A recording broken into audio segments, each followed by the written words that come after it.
The principle of brushless motor that I didn't understand until graduation. If my teacher had taught me the principle of brushless motor like this when I was in school, I might have entered Harvard. Compared with the brushed motors, it has the advantages of low noise, low energy consumption, high safety, and low maintenance costs. So it has a wider range of applications. Before we talk about brush motors, if we wrap a few coils of insulated wire on a metal bolt and then electrify the wire, the bolt becomes a piece of electromagnet. It and permanent magnets have the same properties. Close to each other will be opposites attract the same pole repel, and when changing the direction of the current, the polarity of the electromagnet will also change accordingly. In order to continuously change the direction of the current so that the electromagnet can rotate continuously through the interaction of the magnets and eventually introduce the brush, which is the brush motor. Understanding this principle, let's look at the brushless motor. Brush motor because the brush has friction,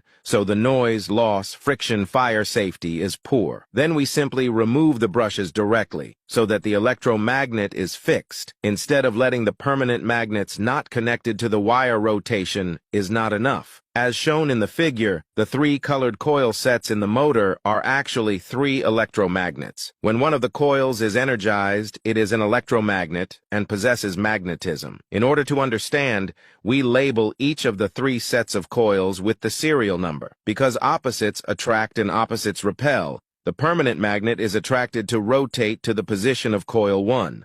Then coil 1 is de-energized, coil 2 is energized, and the permanent magnet will continue to be attracted to rotate. Then coil 2 is de-energized, and coil 3 is energized, and when it rotates to coil 3, coil 1 is energized.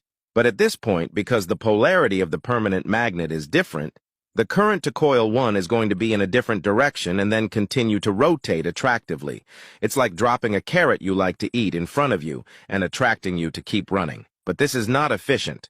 The rotation is not smooth. Then we can give 2 sets of coils energized at the same time, and then the permanent magnet will be 2 coils of a push and a pull, which is like again behind you put a wild dog chasing you, greatly improving the power of the motor. But how does the motor know when it is energizing and de-energizing which coil as well as controlling the direction of the current? It's actually through this Hall sensor that detects the exact position of the rotor magnets, which is then passed on to an electronic controller that determines which coil to excite to maintain rotational motion in the correct order of excitation. The principle here is more complex, we will not overstate. You only need to know that the control process is regular and computer-controlled on the line. Thanks for watching, like, comment, share, and subscribe.